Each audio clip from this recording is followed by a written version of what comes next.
Assalamualaikum warahmatullahi wabarakatuh. Sahabat Philip Online, kembali lagi dalam program podcast.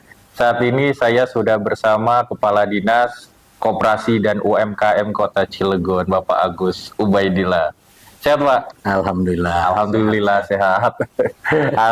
Sekarang main-main nih saya ke sini, Pak. Sore-sore sambil ngopi, ditemanin sama ada Gipang, salah satu makanan khas Cilegon. Cilegon. Produk UMKM ya, Pak? Produk UMKM Cilegon. Wah, sebenarnya masih banyak sih, cuman saya nggak mau nampilin semua. Udah habis aja TV. Jadi inilah yang tersisa ya. Gimana nih, Pak? Aktivitas? Ya kan, aktivitas saya ya selaku Kepala Dinas Koperasi dan UKM, kalau dilihat dari sisi tanggung jawab pekerjaannya kan di koperasi dan UKM kira-kira gitu ya. Tidak sehari-harinya ya harus membina koperasi dan UKM gitu. Lebih dekat ya sama masyarakat yang memiliki usaha. Kira-kira begitu. Jadi fokusnya kita sekarang aktivitasnya pasti akan lebih banyak mengurai tugas sehari-hari ya koperasi dan UKM. UMKM. Apalagi nih UMKM di Cilegon ini sepertinya lagi bergeliat banget nih pasca COVID. Justru dari UMKM ini makin kenceng, Pak. Ya, kalau lihat dari berita-berita di TV, di medsos ya, memang secara umum datangnya COVID-19 ini yang survive itu baik di pemerintahan pusat ya sampai ke daerah, memang harus kita akui itu pelaku UMKM yang masih survive. Walaupun di beberapa kejadian memang ada pelaku UMKM yang juga terpaksa harus gulung tikar begitu. Tapi secara umum sih pelaku UMKM ini yang saya lihat survive, termasuk di Kota Cilegon. Meskipun COVID, yang berdagang pelaku UMKM kayak umpamanya ya pengrajin seperti Ipang, terus makanan Yarabek, banyaklah di produk UMKM yang terus masih menjalankan kegiatan usahanya walaupun COVID. Iya, karena kan bisa dikerjakan di rumah. Terus pengiriman juga sekarang udah enak banget. Bisa dijual secara online kan, Pak? Betul. Nah, hari ini kita pemerintahan hari ini ada konsen lah ya ke UMKM karena juga ini sesuai dengan visi misinya. Beberapa produk UMKM ini kita tidak lagi menggunakan penjualan offline ya. Kita sudah berusaha 2 tahun belakangan ini ingin membantu masyarakat khususnya pelaku UMKM. Ya, kita bantu akses pasarnya kalau berjualan tuh ya kita gunakanlah media online ya. Media online. Ya, kemarin kita coba latih teman-teman pelaku UMKM, memang belum semua ya, kan ada UMKM ini kan banyak. Tapi 2 tahun terakhir ini kita coba beberapa pelaku UMKM yang kita fasilitasi untuk diberikan bimbingan teknis terkait bagaimana jualan online. Kalau era sekarang digital lah begitu. Era digital. Menggunakan HP-nya bisa jualan lewat IG-nya, Facebook-nya dan seterusnya gitu. Iya, sekarang bisa mengandalkan sosial media atau platform yang jual beli lah. Iya. Nah itu kan banyak banget sebenarnya, tinggal dikasih pemahaman saja nih bagaimana cara mendaftarnya. Ya, makanya kita 2 tahun terakhir ini, ya mungkin kalau tadi kalau data kita umpamanya ada 20.000 ya, kalau kita baru 2 tahun ini bisa memfasilitasi pelaku UMKM yang baru ratusan gitu ya. Ya karena memang posisinya kita kan istilahnya berbagi program gitu.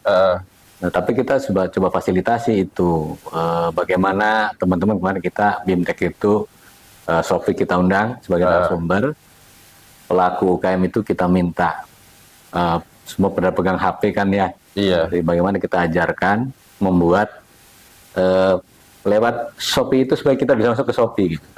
Dagangan itu kan kita harus produk itu nggak harus banyak sebetulnya ya. Yang ada di pasar aja.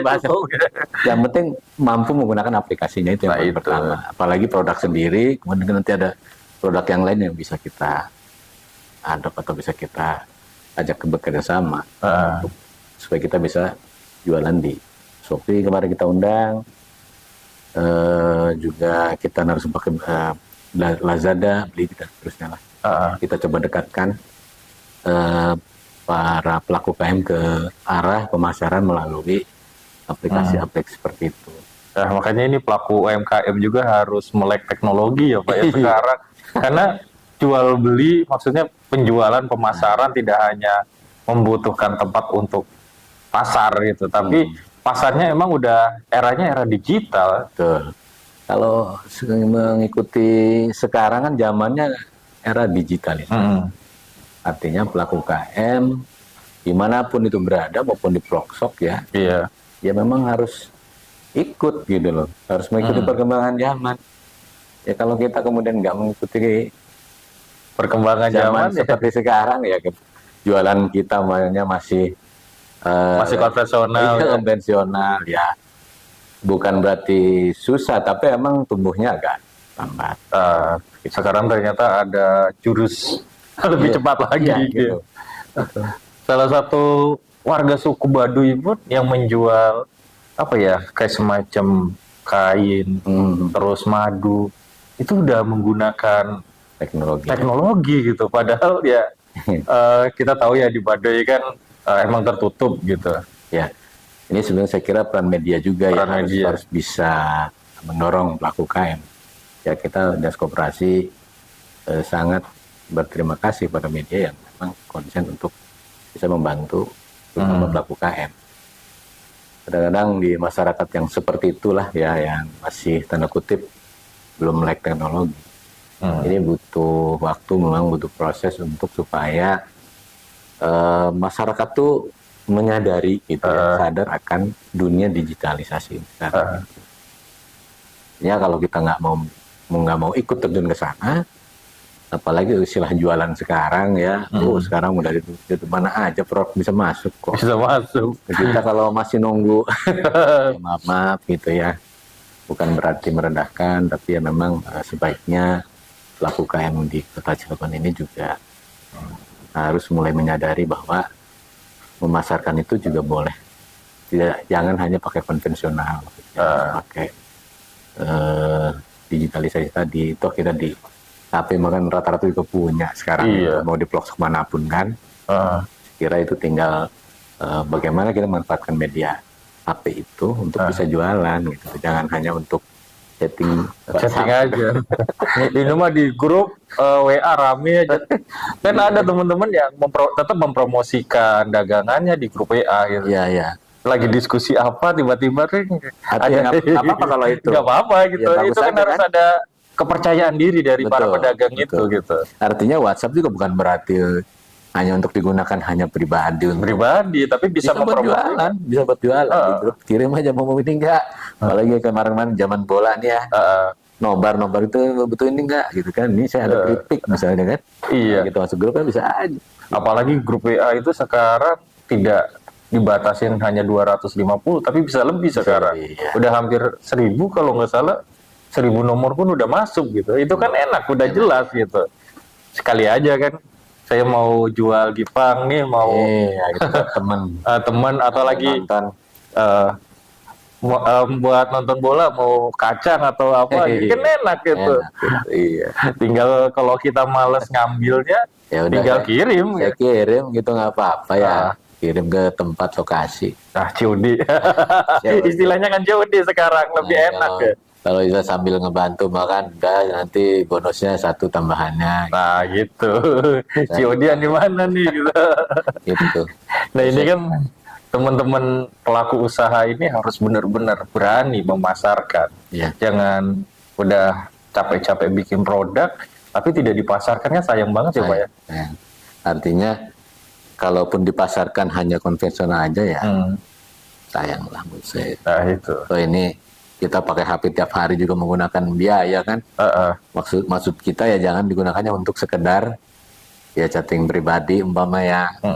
Udah sambil iseng-iseng ya, kalau bisa masuk jualan kan enak. Iya enak. Masuk ke Shopee ya, misalnya.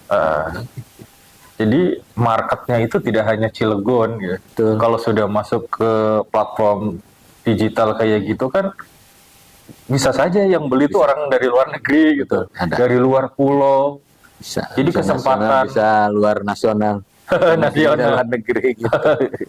Iya, karena kan dunia maya mah udah Udah nggak terbatas. terbatas gitu loh. Menarik bener. Siapa tahu mungkin kan ada keluarga kita yang tinggal mamanya di daerah sana Sumatera gitu kan, pengen kue khas di daerahnya gitu kan, gitu baca bisa gitu. Lama merantau di Batam. Iya gitu. Aduh, makan gipang enak nih. Udah tinggal mesen, kita tinggal kirim aja gitu. Iya. Enak, 1 minggu. Biasanya 3 hari pun udah sampai. Ya. 2-3 hari udah sampai. Udah banyak ini kan banyak perusahaan ekspedisi lah gitu. Iya. Mau tiki mau apa gitu kan, si cepat dan bisa. Nah, khusus buat makanan juga ada gitu. Iya. Biar makanan ini tetap awet, cepat sampai. Ini kan karena makanan kan harus perlakuannya beda ya Pak ya? Ya betul. Nah di kita juga sebetulnya khusus yang bergerak di bidang kuliner itu kita fasilitasi terkait uji umur simpan Pak. Jadi pelaku UKM yang kuliner seperti ini nih, kalau dibungkus plastik begini ya. Iya. Kalau dibuat seperti ini umpamanya ya kemasan gitu. Ini kita uji nih kekuatannya berapa lama. Kita tahun ini melaksanakan tuh. Nanti sudah masa intinya tuh 3 bulanan ya. Desember ini nanti akan terbit tuh. Kemarin yang kita sempat adakan pelatihan bawa produknya masing-masing diuji di lab tuh sekitar kalau nggak salah 300 pelaku UKM kemarin. 300 produk. Iya, 300 pelaku UKM minimal satu produk. Minimal satu produk ya. Karena setiap pelaku itu banyak produk juga kan. Ada yang 1 2 dan diujinya juga sekarang nggak hanya satu ininya. Apa kalau item ininya lah ya, kalau orang balai labnya itu dari unsur apa aja diteliti gitu. Iya. Kita sampai ke situ sekarang. Alhamdulillah pemerintah, Bapak Wali Pewakil ini, Bapak Heldin Pasanji, konsen betul dan sampai kita fasilitasi pelaku UKM yang khusus kuliner itu bagaimana ini bisa. Jadi dia punya produk ini kalau dia di kemasan tuh berapa lama gitu. Kita bantu tuh difasilitasi supaya uji labnya gitu loh Pak. Nah, gitu, ini kan bisa tahan lama ya Pak ya. Iya. Kan kita kalau habis lebaran ada cari rogolan. Iya. Rogolan gipang, kalau itu udah nggak ada rogolan. Karena setiap setiap potongan udah dikemas sama plastik dan ini bisa tahan lama. Tanpa pengawet kan kalau kayak gini gitu. Karena kan udah tervakum jadi enak sih Pak. Iya. Masih tetap gurih ini. Kadang kita kan kalau lebaran ya kayaknya sih lagu wajib ya. Lagu wajib. Ya, kalau gipang ini meskipun itu kadang-kadang habisnya terakhir biasanya daripada kue yang lain. Gipang harus selalu ada, bahkan kalau udah lebih dari. Tapi emang nggak basi kan? Iya. Sebulan 2 bulan kadang tuh. Nggak basi, paling rontok aja biasanya.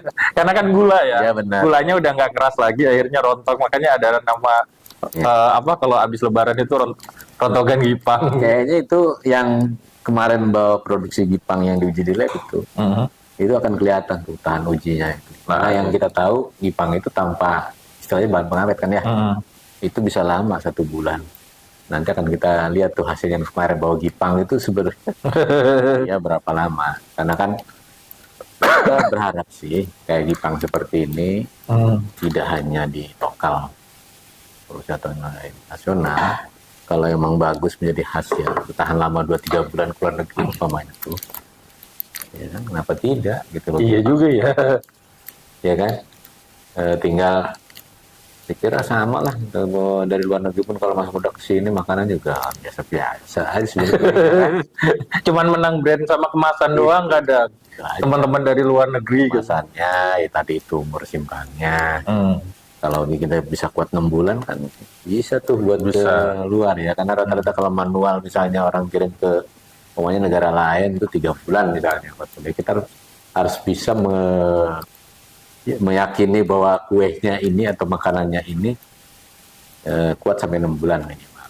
Karena kan di perjalanan apalagi kalau kapal laut bisa ngirim barangnya ya, itu kan lama. Itu bisa berbulan-bulan.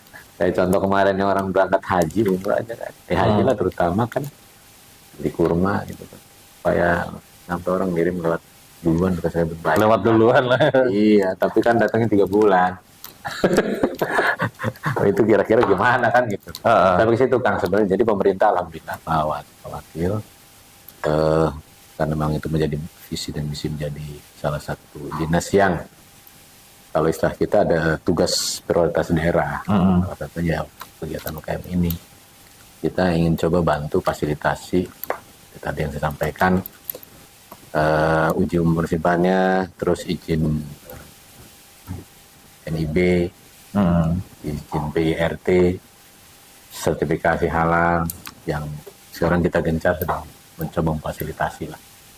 Alhamdulillah gitu Pak Wali Pak Wakil ini pemerintahan hari ini konsen tuh. Jadi kalau bicara tumbuh ya memang harus orang lain yang menilai ya.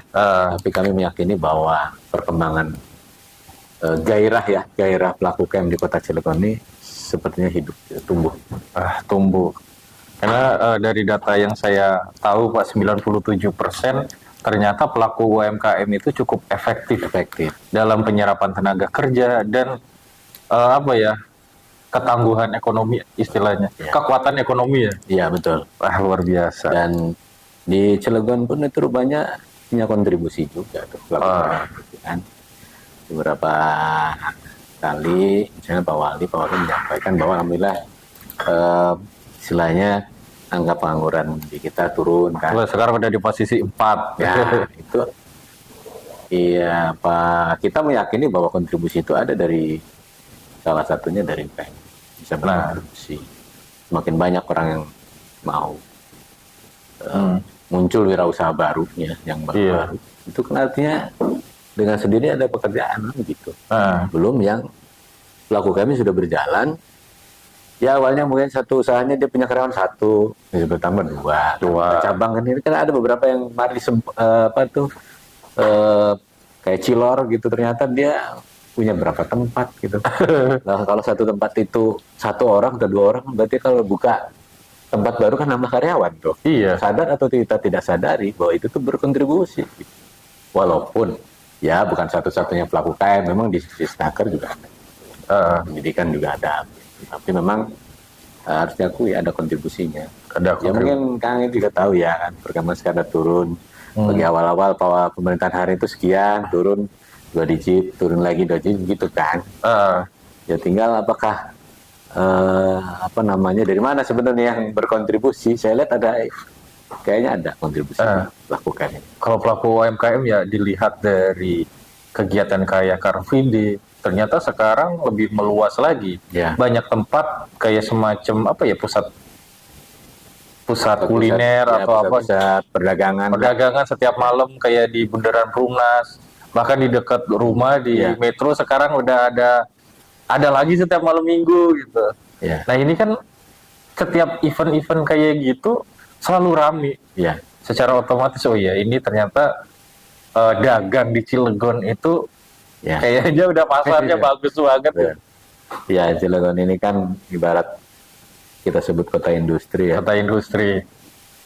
Kira emang lebih banyak konsumtif nantinya. Jadi kalau orang bilang dagang apa, ada istilah begitu ya. Dagang apa aja bisa laku gitu. Ya apalagi dagang bener nih. apa gitu.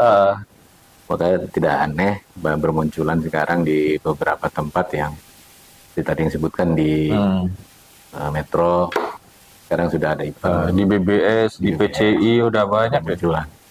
Karena kalau Cilegon ini kan sebutnya kota konsumtif tadi itu, industri konsumtif banget. Ya istilahnya kalau ini mah ya pengen yang praktis gitu loh. Jadi pelaku UKM itu di situ kalau melihat konsumtif saya kira peluang menurut saya gitu. Ya bukan berarti dagang apa aja itu asal-asalan. Ya, tapi ya usahanya jelas gitu. Kalau mau berkembang kan harus mempertahankan kualitas dan meningkatkan kualitas ya. Istilahnya begitu. Bisa kayak gitu kan, agar bisa terus berkembang, mendapatkan kepercayaan gitu. Ya pasti kan setiap pedagang dia berharapnya setiap pembeli yang pernah datang itu balik lagi. Nah itu kan caranya seperti apa? Itu urusan kayaknya. Tapi emang kita juga terkait dengan kemasan ya, kita juga fasilitasi. 2 tahun ini Ya dulu kan ya karena yang ada di depan kita nih Gipang. Kalau kita dulu kan Gipang tuh adanya di botol-botol ini celobong. Celobong, Ini di atasnya merah tuh ya. Heeh. Udah dikasih makanan dimasukin, tutup, udah nggak ada hiasan apa-apa. Udah nggak ada hiasan, taruh aja di Iya, kalau meja. kalau yang sekarang nih seperti ini kan udah mulai dipercantik gitu. Walaupun ya mungkin ini belum sempurna ya, belum begitu sangat baik kategorinya, tapi saya kira sudah ada perubahan-perubahan. Gitu. Dulu kita mana ada ngeliat Gipang dibungkus kayak gini. Dibungkus kayak gini. Coba aja gitu. Bisa dicoba, ini tuh masih awet. Masih awet, masih gurih. Ya. Saya kira itu memang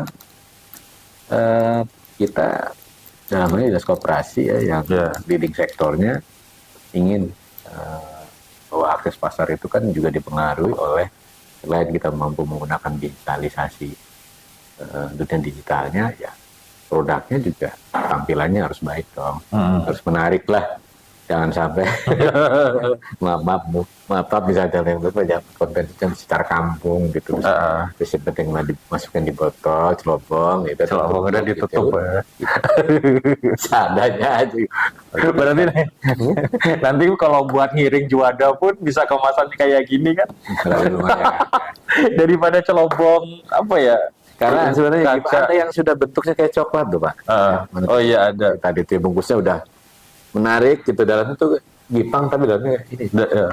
Nah ini kan banyak. Bahkan sekarang Gipang itu bukan hanya dari beras ketan ya, ada yang dari singkong Pak. Singkong itu biasanya yang daerah Pabian sama Gerem. Ya, itu artinya ada improvisasi sudah ada.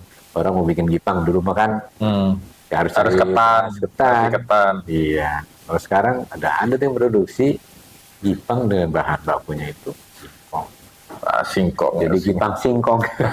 Tapi enak juga sih. Ya, enak, gurih malah. Gurih, lembut ya. Nenek saya di Pabian kalau Lebaran sering bikin kayak gitu. Salah satunya. Yang jadi terkenal tuh di Pabian. Singkong dibikin kerupuk, diiris kecil-kecil kayak gitu. Iya. Habis itu dikasih gula, ya sama sih prosesnya. Iya. Proses pembuatan Gipang ini. Dan varian rasanya sekarang juga udah lebih banyak kan. Tidak melulu kayak seperti itu. Iya.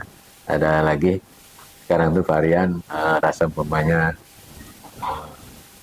nangka gitu, rasa nangka atau rasa nanas gitu. Kasih nanas. Itu sudah mulai ada sih sekarang varian itu perasak ya. Iya. Karena kan kalau original kebetulan ibu saya sering bikin dan saya sering ngeliat. Gitu. Iya. Ini kan bahannya cuma gula digodok ya sama air. Iya. Ditambah asam muda, asam cempaluk ya. Ternyata itu bahan pengawet rupanya. Pengawet iya. Alami lah gitu. Pantesan. Jadi bikin lebaran puasa sampai lebaran haji pun masih bisa makan. Ada yang sekalian udahlah bikinnya gitu. Coba sampai lebaran haji gitu ya. Sampai lebaran haji. Ya 2 bulan kuat emang masih gitu. Ya itu meropol itu ya. Iya. Mungkin kalau celobongnya itu dikasih plaster biar nggak kena udara, mungkin awet kali ya. Iya.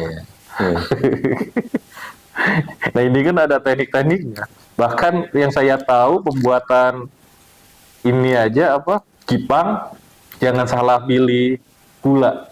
Yeah. Gula yang putih halus itu nggak bisa kadang.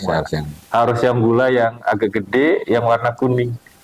Itu justru lebih bagus. Saya lebih tahu.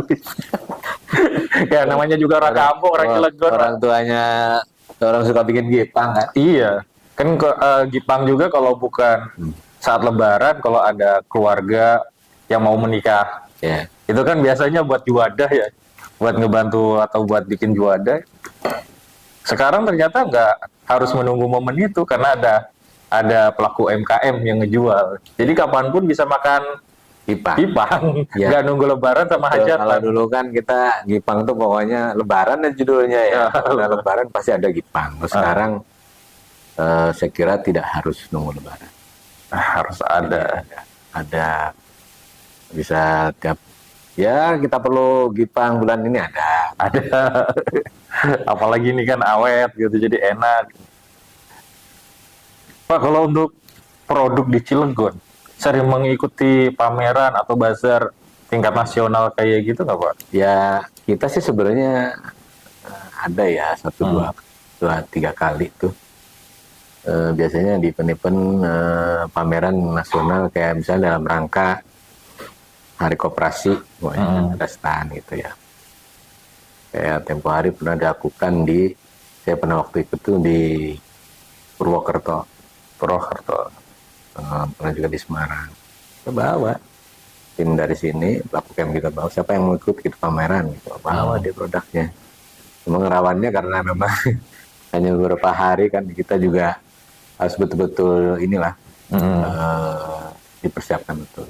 Intinya kita sering ikut juga event-event nasional, event enggak tiap bulan ada ya gitu, kita adalah setahun sekali 2 kali dah. Iya, setidaknya kan dengan mengikuti event-event ini bisa memasarkan atau memperkenalkan setidaknya. Oh, Cilegon tuh punya produk unggulan seperti ini. 2 tahun terakhir ini kita sebenarnya ada namanya program fasilitasi kerjasama antar UKM yang di bawah koperasi. Gitu. Yeah. Jadi selagi nih, di kita itu ada sinergitas koperasi dan UKM. Koperasi harus punya binaan UKM, dan UKM itu harus punya wadah koperasi. Oh, gitu. Jadi antara koperasi sama pelaku UMKM harus saling membutuhkan. Iya dong. Karena UKM juga kalau selain memang kalau dia pengen punya badan hukum koperasi, gitu kan. Ya perorangan dia juga punya kan izinnya. Jadi kita ada istilah sinergitas koperasi dan UKM. Setiap koperasi yang punya badan hukum harus punya wadah binaan, harus punya binaan. Dan setiap pelaku UKM harus punya wadah koperasi. Wah, wadah koperasi, jadi saling. Jadi ada kita koperasi yang dibentuk karena UKM itu kumpulan UKM, kita bentuk dengan koperasi itu ada. Kemarin 2020 dan mungkin 2021 ya, 2021 dan 2022. 2021 kita pernah memfasilitasi kerjasama antar UKM lihat koperasi itu ke Purwakarta. Jadi kita bawa produk UKM, kita bawa ke sana sekian orang, sekian produk, di sana pun mempersiapkan gitu. Kita barter. Jadi barter produk kita masuk ke mereka, ya, dan dari beberapa pelaku UKM Purwakarta masuk ke Cilegon. Jadi istilahnya kerjasama antar pelaku UKM gitu. Saling barter, saling mempromosikan. Iya, itu. Memang MOU-nya dilakukan setahun sekali. Nah, adapun kita berusaha pemerintah memfasilitasi itu, adapun kelanjutan memang tergantung pelaku UKM-nya. Gitu. Sebenarnya sengaja kami itu membuat program seperti itu supaya masuklah ke pasar kota lain. Gitu. Iya. Kita dorong ke situ gitu. Sebenarnya tadi itu kalau udah online-nya bisa marketing digitalnya jalan, ya kita juga sebenarnya nggak harus sampai seperti itu. Tapi kita berbagai cara lah, termasuk kita memfasilitasi bagaimana menghubungkan pelaku UKM kita kota Cilegon dengan kota lain. Nah itu. Dan sekarang 2 tahun ini sudah berjalan. Wah, mantap. Ya, soal hasil kan memang yang penting kita proses lah. Prosesnya. Katanya hasil itu kan tidak mengkhianati. Proses. Siap. Proses ini menarik baik, hasilnya insya Allah sih baik. Iya. Karena kan ngerasa banget ya, kayaknya emang pelaku usaha itu harus melek digital, terus harus apalagi wajib memiliki perizinan ya. Iya, harus perizinan, belum lagi yang ada istilah konsen usahanya ke makanan. Di RPJM itu ada istilah meningkatkan daya saing ekonomi. Khusus untuk bidang pelaku UKM. Meningkatkan daya saing itu kan juga harus ada programnya kan. Iya. Itu setidaknya kita pemerintah hari ini koperasi untuk meningkatkan daya saing pelaku UKM Kota Cilegon dengan yang lain. Itu ada minimal 3 aspek tuh Pak kita kemarin tuh ya. Nah, hari ini ya. Pertama aspek kelembagaan. Nah, aspek kelembagaan itu tadi bicara tuh perizinan. Pelaku UKM itu punya nggak izinnya? Nah, setiap kali kita pernah ada program Rabu UMKM dengan Pak Wakil kan, kita datangin pelaku UKM pasti ditanya tuh izin udah punya belum? Kalau belum tuh udah tuh. Kenapa enggak ya? Gitu langsung hari ini minta difasilitasi jam sekian menit, sekian jam selesai. Artinya kita bicara kenapa itu harus ada izin. Dari sisi aspek kelembagaan penting perizinan. Ya orang mau usaha nggak ada izinnya gimana? Apalagi kalau kita pengen masuk ke dunia luar kan? Iya. Ini pasti Kalau bicara makanan tadi izinnya udah ada belum? Izin UKM.